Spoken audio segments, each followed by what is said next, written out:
In 1998, my life changed forever. At the time, I was a construction supervisor. I had always been a hard worker, rarely taking time off.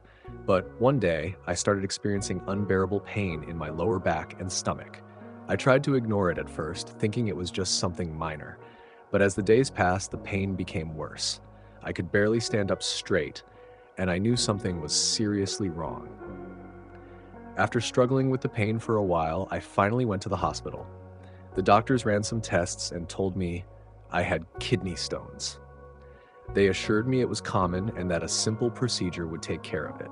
I trusted them, thinking I'd be in and out quickly. What I didn't know was that my body was already fighting an infection. During the procedure, something went horribly wrong. I became septic. The infection spread fast and my organs started shutting down. My body went into shock, and just like that, everything went dark, leaving my body. The next thing I remember was floating above my body. I could see the doctors rushing around, shouting orders. Nurses were scrambling, trying to stabilize me. I saw my own lifeless body lying on the operating table. But I didn't feel scared. In fact, I felt lighter than ever before. The pain was completely gone. I looked around and realized that everything in the hospital room looked different. The colors were more vibrant, the sounds more distant. I could hear the beeping of the machines, but it all felt far away. Then something caught my attention. A tunnel of light opened up in the distance. It wasn't just any light, it was alive. It pulsed with warmth, love, and peace. Without hesitation, I was drawn into the tunnel. As I moved forward, I felt an overwhelming sense of love and peace unlike anything I had ever known. The deeper I went, the more I felt like I was going home. I wasn't scared, I wasn't confused, I just knew I was supposed to be here. Arriving in the afterlife. The tunnel led me to a place so beautiful that I struggle to describe it. Imagine the most perfect day you've ever experienced. The brightest sky, the cleanest air, the most peaceful feeling. Now multiply that by 1,000. That's what it felt like. The ground beneath me was not like Earth's soil. It was soft but firm, glowing with a golden hue. The sky was unlike anything I had ever seen, brighter than the sun, yet gentle on my eyes. A gentle breeze carried a scent that was both familiar and new at the same time, like a mix of flowers and fresh rain. As I stood there in awe, I noticed fires in the distance. They weren't just people, they were souls, glowing with a warm light. They seemed to be waiting for something. Some of them looked my way, smiling as if they knew me. That's when I realized I was not alone, meeting a presence of pure love. Then everything changed. The light in front of me grew brighter, so bright that it should have blinded me, but instead, it filled me with peace. I felt a presence so powerful yet so gentle. I knew without a doubt that this was God. I couldn't see a physical form, but I felt him. His presence wrapped around me like a warm embrace. It was as if he had been waiting for me, knowing I would arrive at this moment. I felt his love in every part of my being. I knew he saw everything about me, every mistake, every regret, every moment of my life. But there was no judgment, only love. Then he spoke. It wasn't a voice like we hear on earth. It was something deeper, a voice that spoke directly into my soul. Roger, as at that moment, the landscape around me changed. Suddenly, I wasn't just standing in this beautiful place anymore. I was watching my entire life unfold before me. The life review begins. Every single moment of my life played out before me, like a movie on a giant screen. But it wasn't just about what I did. I could feel how my actions affected others. Every time I showed kindness, I felt the warmth it brought to people's hearts. Every time I was selfish or hurtful, I felt the pain I had caused. It was as if I was experiencing my own life from the perspective of everyone I had ever interacted with. I watched moments I had forgotten, times I helped strangers, times I ignored someone in need. I saw how small acts of kindness had rippled through people's lives in ways I never realized. I also saw moments where I had made mistakes. But instead of condemning me, God showed me the lessons I was meant to learn from them. He didn't show me these moments to make me feel bad. He showed them so I could understand how much our actions matter. I felt my heart breaking as I realized how many times I had missed opportunities to love, to forgive, to be a better person. But at the same time, I felt God's love reassuring me that my mistakes were not the end of my story. Then he spoke again. Now I will show you the truth about the world. At that moment, everything around me shifted. The peaceful place I had been standing in faded, and I was about to witness something that would change my life forever. When I came back from the great darkness, I found myself in a completely different place. It was not the hospital room where my body lay. It was not Earth as I had known it. I was somewhere else entirely, in a realm that words struggle to describe. At first, I was standing in what seemed like a tunnel made of light. The walls shimmered, pulsing with warmth, but they weren't solid like the walls we have here. It was as if they were alive, breathing with energy. I felt a pull, like an invisible force drawing me forward. It wasn't scary. It felt natural, as if I was being welcomed home. Then suddenly I was outside of the tunnel, and I saw the most incredible sight. A vast field stretched before me, more beautiful than anything I had ever seen. The grass wasn't just green, it was alive with light, glowing softly under a golden sky. The air itself felt like love, pure, unfiltered love. I breathed it in, and for the first time in my life, I felt completely whole. I noticed that I wasn't alone. In the distance, I saw figures moving toward me. As they came closer, I realized they were people. But they weren't like anyone I had ever met before. They shined with a brightness that seemed to come from within. Some looked young, others older, but all of them had a sense of peace and joy in their eyes.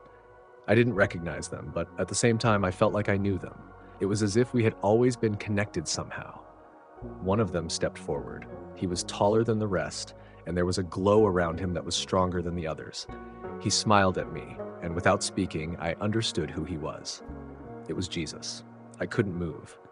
My entire being was overwhelmed by his presence. The love that poured out of him was unlike anything I had ever known. It was so strong that I felt like I would collapse under its weight, but at the same time, it lifted me up, filling every part of me with peace.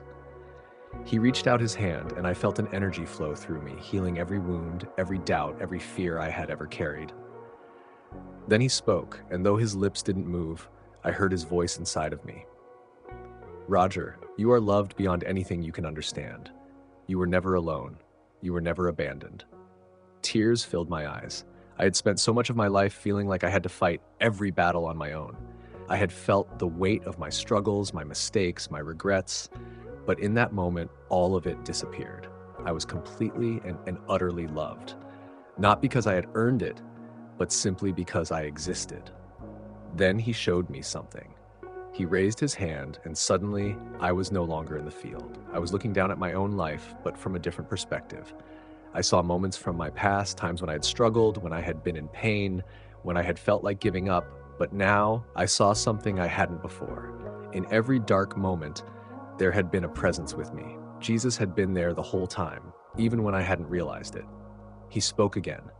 Every trial, every hardship, it was never meant to destroy you. It was meant to strengthen you, to prepare you for something greater. I felt a warmth spread through me as I watched my own life unfold in a way I had never seen before. All the suffering, all the heartache, it hadn't been pointless. There had been a purpose in everything. I wasn't a victim of chance. I was part of something bigger, something designed with love and care. Then the scene changed again. I was no longer looking at my past. Instead, I saw the world as it is now. I saw people walking through life burdened by their own struggles, just as I had been. But I also saw something else, an unseen force that moved among them, offering guidance, comfort, and love. Some people noticed it and embraced it. Others ignored it, too caught up in their pain to see it, and some outright rejected it. Jesus turned to me. The world is lost, but it is not forsaken. My love reaches out to all who will receive it. Then I felt something change. The light around me began to dim slightly, and I realized what was happening. My time in this place was coming to an end. No, I said, the words escaping before I could stop them. I don't want to leave. Jesus smiled again, but this time there was a deep kindness in his expression, as if he understood exactly how I felt. You must go back, Roger. Your work is not done. Panic surged through me. I didn't want to leave. This place was perfect. It was home. But even as I thought this, I felt my body being pulled away.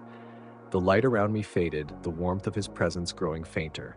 His final words echoed in my heart. Remember what you have seen, share what you have learned. My love is for all. Then, in an instant, everything went black, and I woke up in my hospital bed, gasping for air. In the endless expanse of light, I stood before a presence so vast and powerful that I felt as small as a grain of sand in the desert. Yet, in that moment, I wasn't afraid. I was surrounded by a love so deep and pure that every fear, doubt, and pain I had ever known melted away. I knew, beyond any doubt, that I was standing before God. His voice wasn't like a human voice, but I understood every word as if it were spoken directly into my soul. "Roger, do you understand why you are here?" the voice asked, filling my being with warmth. I felt overwhelmed, but managed to answer, "No, Lord." Then suddenly, my entire life played before me again, but this time it wasn't just images. I could feel everything. Every choice I had ever made, every word I had ever spoken, every action, both good and bad, was laid bare before me. But the most powerful part wasn't just seeing what I had done. I was made to feel what others had felt because of me. When I had been kind, I felt the warmth and joy that others experienced. When I had been cruel or indifferent, I felt the deep hurt I had caused. It wasn't to punish me, it was to teach me. God was showing me that every action, no matter how small, had a ripple effect in ways I had never imagined. I broke down. Lord, I didn't know. I didn't realize how much my choices mattered," I said through tears. Then the voice spoke again, gently but firmly. "Roger, you were sent to Earth for a purpose. Your life was not random. Everything you did, every moment, was meant to shape you and others around you, but you still have not fulfilled what you were meant to do." I felt a deep sadness. But Lord, I failed in so many ways. How can I fix it now? Then a vision appeared before me. I saw my wife sitting in the hospital, holding my hand and crying. I saw my children, their faces filled with worry. I realized they were still waiting for me. "Roger, your time is not yet over. But before you return, there is something you must understand," the voice said. At that moment, I was lifted higher and I could see Earth from above. It was as if I had been given the eyes of an eagle. I could see not just the land and the oceans, but also glowing threads connecting people, some bright, some dim, some nearly broken. These were the connections between every human soul. "Every person is connected," the voice explained. "Every action you take affects others. The love, the kindness, the words you speak, they either strengthen these connections or break them. This is the great lesson of life." I suddenly understood why I had been shown my life review. It wasn't just about my own journey. It was about how my journey had touched others. Every act of love had strengthened those glowing threads, while every act of selfishness had weakened them. Then, I was shown something that shook me to my core. I saw a man I had once worked with, someone I barely noticed in life. He had struggled with depression, and one day, he had been on the verge of ending his life. But something I had said, just a few kind words, had given him hope. That one small moment had saved him, and because he lived, he later helped someone else who was struggling. Tears streamed down my face. I had never known. I had never realized how much one small act of kindness could change someone's life. Then, the voice spoke again. "Roger, this is what I want you to take back with you. Tell the world that love is the greatest force of all. Tell them that every action matters. Tell them that I am always with them." I nodded, my heart bursting with understanding. "I will, Lord, I promise." With that, I felt the warmth begin to fade and the light around me started to dim. I knew it was time to return. But before everything disappeared, I heard one last whisper, a final message from God. "Live with love, live with purpose, and never forget, I am always near." Then, suddenly, I felt a great pull, and everything went black.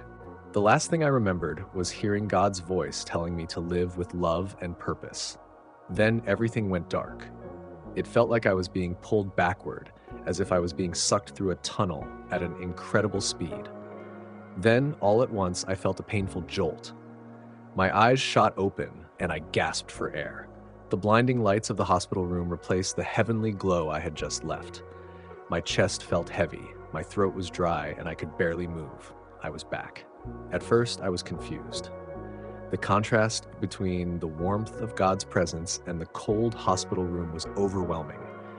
For a brief moment, I wondered if everything had just been a dream. But as soon as I looked around, I saw my wife sitting by my bed, holding my hand tightly, tears running down her face. "You're back," she whispered, sobbing. The doctors rushed in. Machines beeped all around me, and I could hear them talking, but I couldn't focus on their words. My mind was still trying to process what had happened. I had been dead. I had seen the afterlife. I had stood before God. Over the next few days, as I recovered, the memories of my experience didn't fade. If anything, they became clearer. I remembered every word God had spoken to me. I remembered the vision of the glowing threads connecting every person on earth. I remembered the life review and the realization that every choice, no matter how small, had an impact. I knew that I had been sent back for a reason.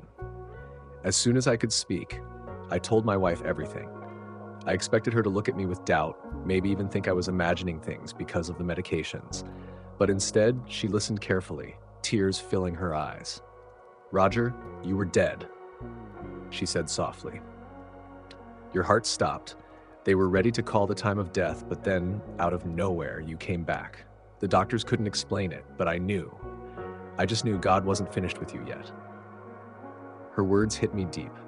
I hadn't just survived. I had been sent back with a purpose. Once I was well enough to leave the hospital, I knew I couldn't live the same way I had before. I had been given a second chance, and I wasn't going to waste it. I started making changes in my life. First, I reconnected with my family. Before my near-death experience, I had been so caught up in work and daily stress that I'd often put my job before my loved ones. But now I realized that my greatest responsibility wasn't just providing for them. It was being present, truly present, and loving them the way God had shown me. I also started sharing my story with others.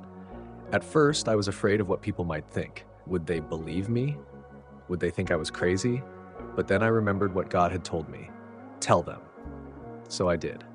I spoke to friends, family, and even strangers about my experience. Some were skeptical, but others listened with open hearts. And little by little, I saw how my words made a difference. People told me that hearing my story made them think about their own lives, their own choices, and their own relationship with God. But the most powerful moment came when I met a man at church who had been struggling with depression. He told me that he had been feeling hopeless, as if nothing in life mattered. But after hearing my testimony, he realized that his life had meaning, that his actions mattered, and that God loved him. That was when I truly understood why I had been sent back. This life isn't just about working, paying bills, and going through the motions. It's about love. It's about connection. It's about making a difference in the lives of others. God gave me a second chance to see that, and now I want to share that truth with as many people as possible. If you're listening to this right now, I want you to know something. You are loved. You are here for a reason. Your life has purpose. Every small act of kindness you do matters more than you know. And no matter what you're going through, you are never alone. God is always with you. I died and was given this message to bring back. Now I give it to you. Thank you for listening to my story. God bless you.